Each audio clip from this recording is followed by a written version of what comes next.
ila yawmiddin. Allahun e falenderojmë, vetëm prej tij ndihmë, falje, mëshirë, begati, mirësi kërkojmë.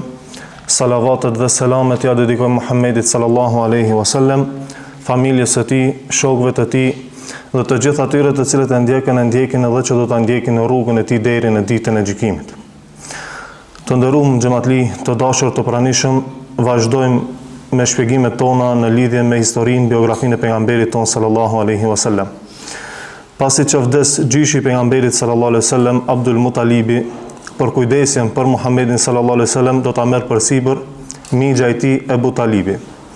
Ebu Talibi ishte vlla i babës së pejgamberit sallallahu alaihi wasallam, Abdullahut, ishte vlla i plot, pra vlla edhe nga nana edhe nga baba.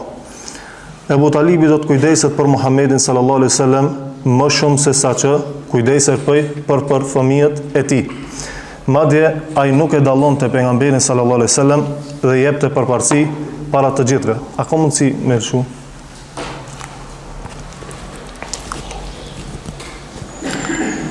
Pejgamberi sallallahu alaihi wasallam ani pse jetim ishte treguar mjaft i disiplinuar, mjaft i edukuar.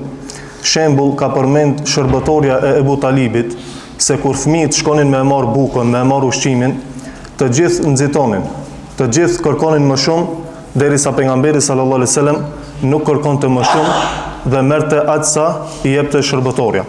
Kjo dëshmon se pejgamberi sallallahu alaihi wasallam ka pas një edukat të lartë, ka qenë i dalluar edhe si fëmijë, nuk ka qenë i lazdrum, nuk ka qenë i pasjellshëm, mirë po ka pas moral të madh. Duke e pa gjendjen e vështirë të migjes së tij, të axhës së tij, gjendjen e vështirë financiare, pejgamberi sallallahu alaihi wasallam do të punon që nga mosha e hershme e rinisë së tij. Punën të cilën ka bërë pejgamberi sallallahu alaihi wasallam që nga rinia e tij e hershme ka qenë puna e çobanit, puna e baris. Dhe në hadithin të cilën e regjistron Imam Buhariu, pejgamberi sallallahu alaihi wasallam ka thënë çdo pejgamber të cilin Allahu e ka dërguar ka punu si çoban, ka punu si bari. Edhe shokët e tij e pyetën, edhe ti ke qenë çoban ja Rasulullah? Pejgamberi sallallahu alaihi wasallam thotë po. Edhe unë i kam rujt baktit e banorëve të Mekës për pagesë, për kararit. Kararit është pjesë e pareve në atë kohë, lloj i pareve që ka ekzistuar në atë kohë. Kjo dëshmon se pejgamberi sallallahu alaihi wasallam i ka rujt baktit, i ka rujt delet e banorëve të Mekës, e Kurejshve për pagesë me rrogë. A thu vallë, pse Allahu subhanahu wa taala nuk i mundsoi një jetë të lehtë, një jetë të kollajshme të dashurit të tij, të zgjedhurit të tij, pejgamberit të tij të ardhshëm. Dhe ja mundsoi që të punon, të del në nxehtësi, në vap, të ketë mundime e kështu me radhë. Dhe pse pikrisht ja zgjedhi profesionin e çobanit. Fillimisht duhet ta dimë se puna në Islam është e rekomanduar dhe është e lavdëruar. Shembull më i mirë për këtë janë gjithë pejgamberët dhe vetë pejgamberi sallallahu alaihi wasallam. Gjithë pejgamberët kanë punuar dhe janë marrë me punë fizike. Për arsye se puna në një farë forme të jep ndershmëri dhe të bën që të mos ia shtrinsh dorën askujt prej njerëzve. Punon me djers, punon me mund dhe nuk i bën zhbarr askujt prej njerëzve. Pejgamberi sallallahu alaihi wasallam ka punuar për këtë arsye, që Allahu të mundsoj atij të jetojë ndershëm, të mundohet të fitojë vetë dhe të aftësohet për të siguruar jetën e tij. E sa i përket asaj se pse pikrisht u zgjedh profesioni i bariut, profesioni i çobanit, këtu ka disa urtësi, këtu ka disa mësime. E para prej tyre është sepse me anë të këtij profesioni, me anë të punës së çobanit përfitohet durimi, sabri.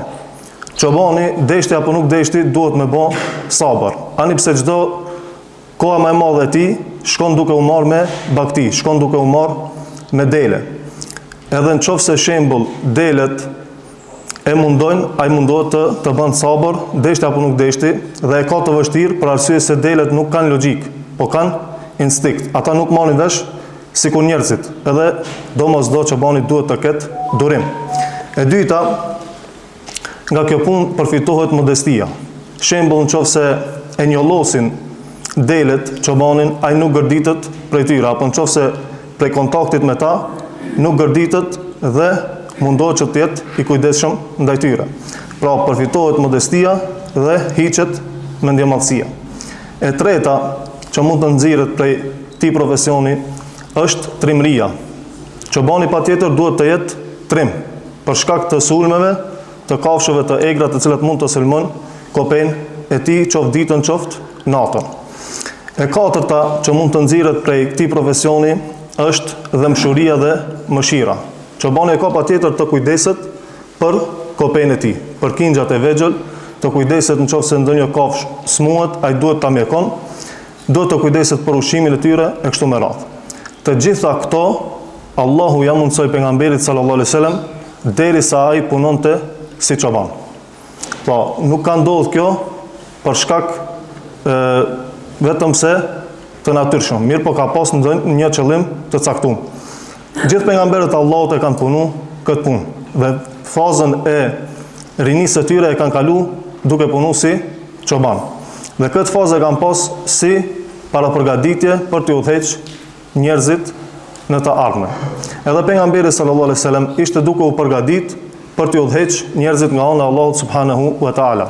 Mirë po Allahu ja mundsoi që të udhëheqë një herë kafshët. Nëse ka sukses në udhëheqjen e kafshëve, të cilët janë krijesa të cilat vështirë udhëheqen, atëherë pejgamberi sallallahu alaihi wasallam do të ketë sukses edhe me udhëheq, edhe me kon përgjithës i njerëzve në të ardhmen.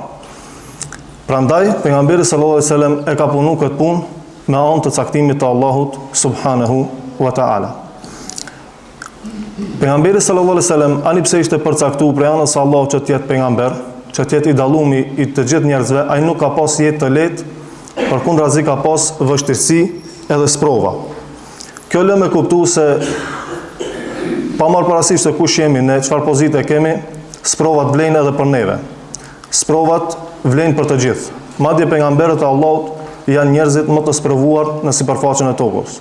Ashtu sikurse që ishte edhe pejgamberi sallallahu alaihi wasallam. Vdekja e prindërve është një gjë e vështirë dhe është një sprovë e madhe. Prindrit e pejgamberit sallallahu alaihi wasallam nuk kishin ndruar jetë për shkak se ishin të sëmur. Nuk kishin ndruar jetë për shkak se ishin të dobët fizikisht. Nuk kishin ndruar jetë për pa ndonjë qëllim. Mirë po ishte caktimi i Allahut subhanahu wa taala që ata të ndrojnë jetë dhe të vdesin. Edhe prapa kësaj pune ka urtësi dhe ka caktim të Allahut xhalla xhelaluhu. Prej atyre kryesorëve mund t'i cekim dy. E para, pse ka ndruar jetë prindrit e pejgamberit sallallahu alaihi wasallam, është që të mos bëheshin pengesë për Muhamedit sallallahu alaihi wasallam në të ardhmen kur ai do të shpallë se është pejgamber, kur do të thret në besimin në Allahun një. Cili do të ishte reagimi i tyre nëse do të ishin gjallë kur pejgamberi sallallahu alaihi wasallam do ta shpallte se është pejgamber, do ta shpallte se është pejgamber dhe do të thriste njerëzit në besimin në Allahun një. Reagimi i tyre mund ta paramendojmë se mund të ishte reagimi natyrshëm, sikur se i të gjithë prindërve. Apo do t'i thonin ata, apo ti të kanë ngel me i rregullu çështjen e besimit të njerëzve. Thonë, mos na çel punë, kanë me të vra, kanë me të bëj kështu, kanë me të bëj ashtu. Kështu do të ishte reagimi i prindërve të pejgamberit sallallahu alajhi wasallam, i cilët do të bëheshin pengesë për Muhamedit sallallahu alajhi wasallam. Allahu xhalla xhelaluhu ja heki këtë pengesë dhe misioni i prindërve të pejgamberit sallallahu alajhi wasallam ishin që vetëm të bëheshin shkaktar për ardhjen në jetë të Muhamedit sallallahu alajhi wasallam. Kjo ka qenë detyra e tyre në këtë botë dhe pastaj me caktimin e Allahut ata ndruan jetë. Arsyeja e dytë pse pejgamberi sallallahu alajhi wasallam mbeti jetim me caktimin e Allahut xhalla xhelaluhu është që Allahu të mirët ekskluzivisht me edukimin e tij. Të mirët drejt për drejt me edukimin dhe formimin e pejgamberit sallallahu alaihi wasallam. Askush prej njerëzve të mos ketë ndikim mbi edukimin e pejgamberit sallallahu alaihi wasallam. Prandaj edhe vdiqën prindërit e tij, migja e tij Ebu Talibi u kujdes për të, mirë po formimin dhe edukimin në mënyrë të drejt për drejt, në mënyrë ekskluzive e kishte marrë përsipër Allahu subhanahu wa taala. Ashtu sikur se ka thënë vetë pejgamberi sallallahu alaihi wasallam më pas, edebeni rabbi fa ahsana ta'dibi, më ka edukuar mua Zoti im dhe e ka përsos, e ka bën edukimin tim në formën më të mirë. Kur pejgamberi sallallahu alaihi wasallam ishte në moshën 12 vjeçare, ai do të udhton me mixhën e tij Ebu Talibin për në Sham, me qëllim tregtie. Karavani i Kurejshve me të cilët ishte bashkë edhe pejgamberi sallallahu alaihi wasallam, do të ndalon në qytetin e Basrës në Irakun e sotshëm. Karavani ishte ndalu afër një manastiri. Në atë manastir punonte një prift me emrin Behira, i cili ishte i krishter, dietar i krishterëve dhe kishte informacione, kishte njohuri për librat e mëparshëm të shpallur dhe e dinte se do të vjen një pejgamber. Karavani i Kurejshve kishte ndal te një drum, aty në hije ishin dalë që të pushojnë. Dhe ky prifti nga manastiri e sheh që druni ku ishin dalë Kurejshit ka filluar që t'i bën hije pejgamberit sallallahu alaihi wasallam. Pejgamberi alayhis salam kishte ngel në diell, ishte ul në diell dhe por çuditërisht druni e kishte ndru pozicionin e hijes dhe kishte filluar t'i bën hije pejgamberit sallallahu alaihi wasallam. Dhe prifti e ka vërejt këtë nga brenda dhomës së tij në manastir. Po ashtu ai kishte pasur se gjatë rrugës derisa Kurejshit vinin drejt manastirit, një mjegull kishte qëndruar mbi kokën e pejgamberit sallallahu alaihi wasallam gjatë gjithë rrugës. Dhe po ashtu e kishte vrejt se gurt edhe drunjt i kishin dhënë selam pejgamberit sallallahu alaihi wasallam në formën e tyre. Kur i pa këto shenja, prifti del prej manastirit të tij dhe i fton Kurejshit për drek. Më herët ky prifti as që i kishte përshëndet Kurejshit. Dhe andaj Kurejshit i thanë se diçka ka ndodhur me ti. Ti më herët nuk ishe kështu. Më herët ani pse kishin kalu Kurejshit pranë tij, ki as nuk i kishte përshëndet. Mirë po tash ki galen e kishte që të njoftohet me pejgamberin sallallahu alaihi wasallam. I fton krejt dhe i thot që të vinë që të gjithë. Edhe robrit, edhe fëmijët, edhe të rriturit, edhe krejt thot kam qef me ardhë në drejkë të unë. Pasi që ulen që të hajnë drejkë në sofër, a i pyet përsëri, sa janë të gjithë të pranishëm. Ata të cilët ishin aty i thonë jo, jemi krejt, vetëm se një fëmijë të vogël e kemi lënë atje jashtë me u kujdes për kafsht. Fëmia i vogël ishte pejgamberi sallallahu alaihi wasallam, i cili ishte në moshën 12 vjeçare, si më i ri e kishin lënë me u kujdes për kafshët e tyre. Dhe ai thotë jo, thotë shkoni thini edhe ata që të vjen të ulët me neve. Pasi që vjen pejgamberi sallallahu alaihi wasallam në sofër, ky prifti fillon që ta shikon dhe ta analizon. Dhe shet që ka disa shenja të cilët ai kishte lexuar në librat e mëparshme. Dhe më pas fillon të i bën pyetje pejgamberit sallallahu alaihi wasallam për disa çështje. Dhe pasi që i dalin këto pyetjet ashtu të sakta, sikurse që ai kishte lexuar, i drejtohet dhe ja sheh, pasi që ja sheh shenjën e pejgamberisë midis shpatullave të tij, i drejtohet migjes së tij Ebu Talibit dhe e pyet. Thotë çka e ki këtë djalin ti? Ebu Talibi, migja e pejgamberit sallallahu alaihi wasallam thotë, kjo është djali jem. Nga dashuria që e kishte Ebu Talibi dhe nga ajo se nuk e dallonte prej fëmijëve të tij, i thotë kështu, thotë kjo është djali i jem. Ai prifti thotë jo. Thotë ky nuk është djali jot, për arsye se ky është i destinuar me kon jetim. Ebu Talibi çuditet, prej ka e di ki që ky është jetim. Edhe vendos mja tregu të vërtetën. Thotë po, thotë ky thotë nuk është djali jem, është djali i vllaut tem. Prifti thotë çka ka ndodhur, çka ka bëu vaki me babën e tij? Thotë baba i tij ka ndru jetë para se me lind ky. E prifti atëherë thotë ç'tash të ke kallëzu të vërtetën. Ç'tash të thave të vërtetën. Thotë dhe unë të këshilloj që me marr këtë djalë edhe me e kthi në vendin tan. Me kthi në Mekë. Për arsye se nëse e marrin vesh jehudit, kanë mundësi me i bë dëm edhe me mbyt. Jehudit ishin në kërkim, ishin në prit dhe kishin informata se do të vjen një pejgamber. Nëse e mendin vesh se nuk është nga mesi i tyre, kishin mundësi me mbyt pejgamberin sallallahu alaihi wasallam, sikurse që kanë vrarë dhe sikurse që kanë mbyt shumë pejgamber në të kaluamën. Ky prifti e kuptoi se Muhamedi sallallahu alaihi wasallam ishte pejgamber, duke pa shumë shenja të cilat Allahu ja mundsoi atij. Dhe në fund e këshilloi mixhën e pejgamberit sallallahu alaihi wasallam që ta merr dhe ta largon pejgamberin sallallahu alaihi wasallam ta çon në Mekë. Ebu Talibi e dëgjon këshillën e priftit dhe e dërgon e kthen pejgamberin sallallahu alaihi wasallam në Mekë. Nga ky tregim na dalin në pa disa çështje, disa mësime. E para, prifti Behira ishte i sinqert dhe ishte i drejtë. Pra e kuptoi se Muhamedi sallallahu alaihi wasallam ishte pejgamber dhe pati simpati për ta. Dhe në fund i tha mixhës së tij ktheje për arsye se kanë mundësi me i bë dëm jehudit. Dhe këtu e kuptojmë se jo të gjithë dietarët e krishterëve dhe jehudive janë inaçor dhe janë fanatik.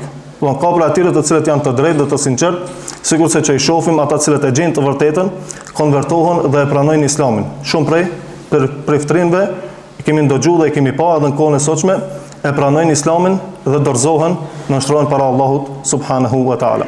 E dyta, pejgamberi sallallahu alaihi wasallam në këtë tregim, Allahu e kishte shoqëruar, ia kishte mundsuar shumë mrekulli, shumë shenja. Pema i kishte bën hije pejgamberit sallallahu alaihi wasallam. Gjatë rrugës, një mjegull kishte qëndruar mbi kokën e pejgamberit sallallahu alaihi wasallam gjatë gjithë kohës. Po ashtu, edhe drunte dhe burr i kishin dhënë selam pejgamberit sallallahu alaihi wasallam. Më vonë, vetë pejgamberi sallallahu alaihi wasallam ka thonë, e njoh një gur në Mekë, i cili çdo herë më ka përshëndet. Kjo është prej mrekullive të pejgamberit sallallahu alaihi wasallam që Allahu ja ka mundsuar vetëm atij. Mirë, po mrekullia më e madhe padyshim që ngel Kur'ani famullar.